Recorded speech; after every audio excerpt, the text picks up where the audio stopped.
All right, welcome back to Oviedo.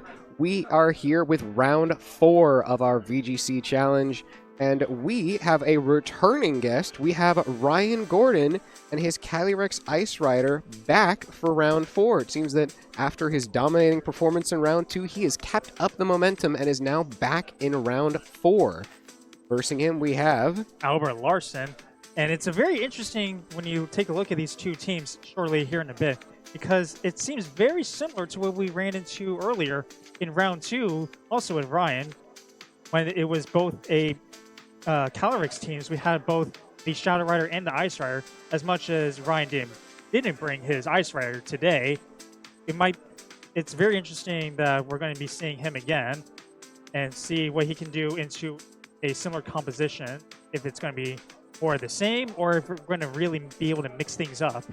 Exactly. It'll be interesting to see how Ryan does. It's a similar team, but a different one, with a few more offensive pieces in that classic Terra Normal Dragonite and that Chien Pao. So we're going to see, does that Terra Normal Dragonite force the Calyrex Ice Rider to come out and set up that Trick Room?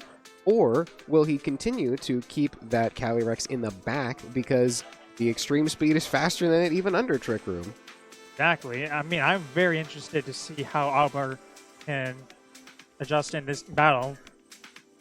Ryan, how he can adjust in this battle. See if he really thinks doesn't need Calyrex Ice Rider, if his just core team of super strong offensive Pokemon are enough to win him this battle. Exactly, because we've already seen Ryan and Calyrex Shadow Rider. We've already seen how well Ryan does against that. What I will be interested to see is how a different player pilots a slightly different Calyrex Shadow Rider team against that same Calyrex Ice Rider, because we can see once again we have that same core of that Urshifu, that Iron Hands, that Calyrex Shadow Rider with the Encore, and that Galarian Wheezing. But this time, instead of the Roaring Wind and the Hearth Flame, instead of that extra speed control and that redirection, we have some extreme offense in that Dragonite and that Chien Pao, a devastating combo if you are not prepared for it. We can see it more closely here. We've got that Choice Band, Terra Normal, Extreme Speed from the Dragonite. And why does that pair so well with Chien Pao again? Well, Chien Pao has the great ability of Swords of Ruins, so all defense on the entire battlefield is lowered, which gives a big help to Dragonite, especially after it's already been Terra boosted, normal type, Choice Band, just throwing out extreme speeds everywhere. It's very hard to be able to withstand those attacks. Exactly. Now we can again see, we're taking another look at Ryan Gordon's team. We can see he doesn't have a lot of Pokemon that can take those super powerful extreme speeds. As we were discussing earlier, his team is mostly Pokemon that stand on their own as huge offensive threats. The downside to this is, aside from Amoonguss and Calyrex Ice Rider, he doesn't have any big defensive pieces, nor does he have anything that can take the extreme power of that. Again, that Chien Pao outspeeds most of his Pokemon and deals with most of them pretty well. And that Dragonite, again, doesn't have anything that really resists it. That Amoonguss, being Amoonguss, can probably take a hit or two, but in general, that Paonite is a threat. It takes that idea of just offense to the next level. Interesting to see with Albert's team, his Chien Pao, I noticed in particular, it has a Life Orb and it's Terra Stellar today, so no Focus Sash, but he just wants to be very serious. It's a good thing that Ryan does not have any priority attackers, especially Fake Out, so it puts a lot more comfort in for Chien Pao to be able to do really big attacks that might also be able to help out with whatever Dragonite is not able to take out on its own. Exactly. We already saw earlier how much damage that Chien Pao Ice Spinner can do to a Terra Water Amoonguss.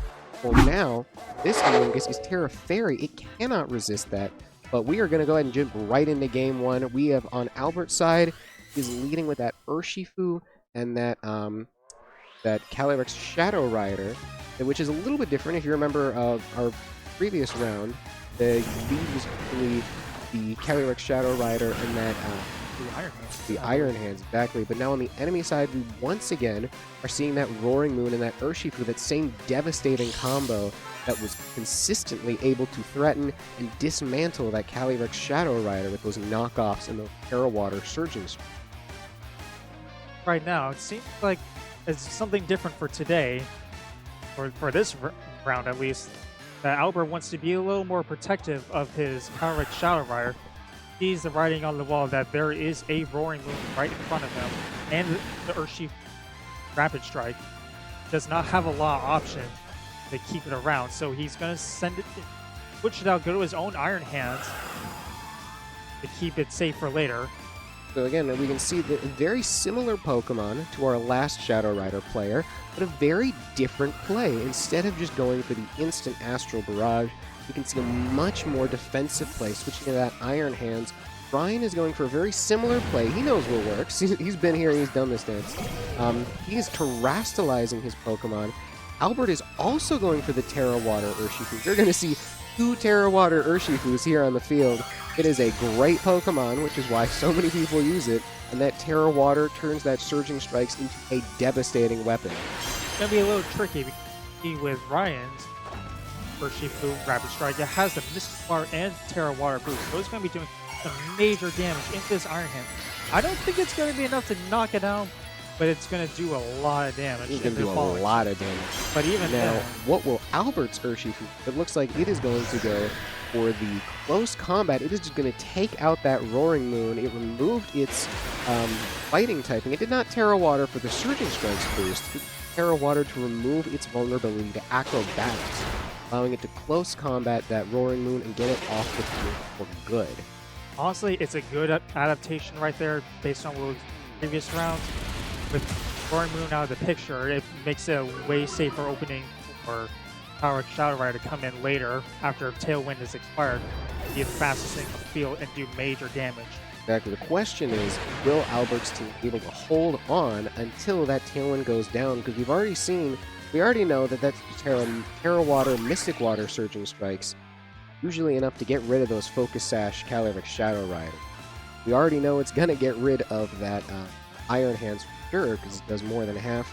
And since Albert's Urshifu is at -1, there's a good chance that Ryan's Urshifu's close combat will just take out the...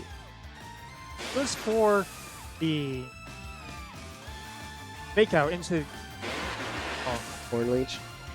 I mean, No, it goes Iron for Horn Hands, Leech. yeah, sorry. Yes, it goes for the fake out into the Iron Hands. Surprisingly, the Urshifu was undersped. Despite having the Choice Scarf item, it was not able to pick up any potential damage onto either of Ryan's Pokemon at the moment. Now, that Tailwind boost has allowed the Ogerpon to outspeed an Oko, that -1 defense Urshifu, leaving just Calyrex and Iron Hands on the field at the moment. That Urshifu, we already know, it can just choose either one to KO, and thanks to its Unseen Fist ability, Calyrex will not be able to protect to stall out this Tailwind. Even the Pokemon in the back of Ryan's team, or not Ryan's team, Albert's team, are going to have a hard time at adjusting, because this Surging Strikes is just going to be very strong, guaranteed damage, and there's just not much you can do about it at this point in the game. We can see that Ivy Cudgel finishes off that Iron Hands, closing that out, and that Surging Strikes is going to come into the Calyrex. It looks like 2 different Calyrexes, same stat spread, because this Calyrex is also going to go down to that Terra Water, Mystic Water, Surging Strikes, leaving Albert with just his last Pokemon, and leaving Ryan with 3 and that Tailwind out. Fortunately, regardless of what this Chien-Pao can do, even if it was I'm sorry, Focus Sash. No Focus Sash is going to save you from a Surging Strikes, right? Not at this range. That's what we learned just against the Calyrex just now. I think Albert sees the writing on the wall. He might just forfeit. I mean, he can do what he can, but it's just 3 really strong Pokemon in the back of Ryan's side. And we don't even know what Ryan has in the back. Yeah, it could be that Calyrex Ice Rider. It could be that Landorus, because we know he likes to bring that Landorus in the back. It looks like that is going to be it for round 1. We once again see Ryan show off his incredible skill against those Calyrex Shadow Riders. He eats those things for breakfast. he does not need his restricted to deal with Calyrex Shadow Rider. The question is, unlike our last Calyrex Shadow Rider, can Albert adapt, take a game off of Ryan, or is this going to be another CIR sweep? I tell you, it seems like Ryan just has been very prepared for every Shadow Rider matchup he's ever faced, because he is always being able to adjust accordingly and do so much damage, even without his own restricted Pokemon in the back. Now, an interesting thing to point out is that Albert did not end up bringing the Pow Knight this time. He did bring that Chen Pao, though it did not get to do anything because it was outsped by the Tailwind. He did not bring his Dragonite. Curious to see if that will come into play in this next round, or if we're just going to see Tailwind come up and those powerful Pokemon melt through Albert's team again. It makes me curious, like, can the combination of Chien-Pao, Choice Band, and a Terra Normal, and all those come together and knock out the Roaring Moon? Because I remember a few times battling Roaring Moon myself that thing can be deceptively bulky. It is very bulky, yeah. It can take a hit or two at the very least. Especially because you have to invest in HP if you want to get the speed boost. Or at least you have to invest in something other than attackers, which gives you a little bit of extra defensive bulk. So that is the question of the hour, right? Is would that Chen Pao Knight be enough to get the KO and prevent that Tailwind from coming up? Will Albert try and use that Fake Out to try and get rid of it? Fake Out plus the Urshifu maybe. Try and get it off the field instantly. Because one thing we've noticed, Ryan has not gone for the Terra Flying on his Roaring Moon yet, has he? No, he hasn't. He's safe and we're positioned in battles where he does all he knows is that he Tailwind up, and that'll get him in such a good position in battles. And it seems like the same again as last battle. Now we're going to see Albert once again. He's going to lead with that Calyrex Shadow Rider and that Urshifu. Not go awesome for him last time. So the question is, what will he do this time? Change things up and to try and prevent that Tailwind superpowered sweep. This time it seems like he does have that Pow Knight in the back, which is going to be very interesting to see how that goes. Interesting to put it in the back instead of to lead with it, though. But I'll be super interested to see how this goes. The question is, again, will he be able to stop Roaring Moon from getting Tailwind up? Like he might be. Well, the question is, if he does get Tailwind up, will Pow Knight still be enough to take out the remaining Pokemon? Because if there's that Terra Normal Dragonite, it's still going to be vulnerable. If it Terra Normals, it's no longer weak. Or it is no longer resistant to water. It is no longer resistant to fire. It is vulnerable to Urshifu's close combat. So the question is, how is he going to play this? He's going to switch that Calyrex up for the Dragonite instantly. Dragonite is coming in now. We see a Terastallization. It is coming from the Urshifu, going in, turning it back into a water type again, removing its fighting type. It seems like it's probably just going to be doing what it does best and tries for some close combat into the Roaring. But we see, we see another Terastallization. These guys, they love their Terra Water Urshifus, and can you blame them? No, you cannot, honestly. It just does so much damage that it's very hard to really adapt. Once again, see the Roaring Moon get off that Tailwind, which is a terrifying thing to see if you've been watching with us and you've seen how devastating that is. You can see the Surging Strikes comes out into the Dragonite. It's going to do a little over half, it looks like, even though it's a resisted hit. That Mystic Water, Terra Water is just so powerful. We're going to see a U-turn come out from the Urshifu into the Roaring Moon. That's going to do a little over half once again. Now, is that going to let the Dragonite, or sorry, the Chien-Pao come in? And it looks like it is. Bringing in Chien-Pao right now. Albert does have an opportunity to just go AWOL, just bring some extreme speeds to this battle. Maybe pick up a KO on the Roaring Moon if he wants to. Or maybe he can pick that, maybe just go double in on the Urshifu. As much damage as he can. It's going to be a little, at the very least, Urshifu did remove its Dark Resistance while Terastallizing into a pure water type. So we'll see if Albert can come up with a game plan to really get an upper hand in this battle. Exactly. Now, the interesting thing is, again, because that extreme speed plus 2 priority, that means it's going to go before any other move on the field. It's going to go before Aqua Jet. It's going to go before before Sucker Punch. And it's going to help Albert deal with that Tailwind. He can just ignore the speed doubling enemy team. Especially if he protected itself, means that the Sucker Punch and the Extreme Speed are going to fail, and it's going to let the Roaring Moon get a free knockoff into the Dragonite, and that's just going to KO it. Wow, that I tell you, Roaring Moon does so much damage. Even if its main objective is just speed and maybe take a hit or two, because you want to make sure you get a booster in speed, it can still do so much damage with the knockoff, and it's a shame to see Dragonite be KO'd so early before it could really do any major damage in the battle. Exactly. That's the thing you gotta watch out for with Roaring Moon, right? Unlike a lot of other Tailwind setters, like Whimsicott and Illumise, Pelipper, it has a damage output as well as that blistering speed. That blistering speed, really helpful. It just gives it so many different speeds, so many great Pokemon at once. Damage, hoping the team to get the speed boost, Tailwind, and we're going to see another knockoff into Albert's. Does about 70% damage, and kind of followed up with the Surging Strikes into Qianpao, and it's going to knock it out. That does look like it's going to be it. That is going to leave him with an Urshifu and a Calyrex Shadow Rider versus all 4 of Ryan's Pokemon.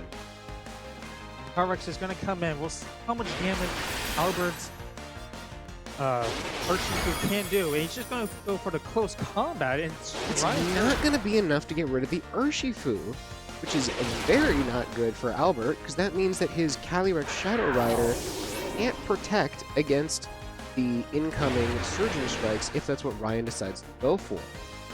Ryan goes for Surging Strikes into either of these Pokemon. It's going to spell a lot of trouble for Albert's team at this point. Focus Sash isn't going to help you with that.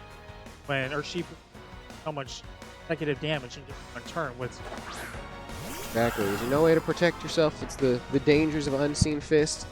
No way to outspeed. That's the danger of the Roaring Moon. You'll notice again that Urshifu is Choice Scarf. That gives it a 50% boost to its speed, but it also locks it into one move. Roaring Moon does not have that weakness. It is able to boost its speed, and it is able to pick between moves. It's able to set up Tailwind and then go for these knockoffs that are doing so much damage to the Dragonite and to the Urshifu.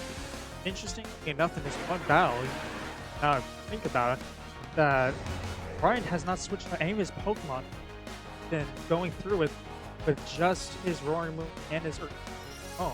No, that is our 4th round of watching Ryan fight Calyrex Shadow Rider, and that is our 4th round of never seeing a hide nor hair of that Calyrex Ice Rider. And it looks like that Surging Strikes is just going to do it for Calyrex, and that is going to secure another win for Ryan. Going to give him his 4-0 undefeated going into round 5, and he is undefeated against Calyrex Shadow Rider. He's shown us truly, again, even with that Pow Knight, it was still not nearly enough to stop the sheer strength of that Roaring Moon and that Terra Water, Mystic Water Urshifu. That is a combo that we're going to probably be seeing a lot of today at this rate, with Ryan doing so well in all these battles at this point. Exactly. I don't know what the requirements for getting top 8 are, but it is very likely at this point that Ryan has secured himself a spot in Top Cut. So we'll be looking forward to seeing how his run goes through there. And if anyone can possibly even be potential enough to take him down. If someone can, it probably won't be a Shadow Rider. But that's going to do it for this round. We're going to take a small break, and we'll see you back in a little shortly.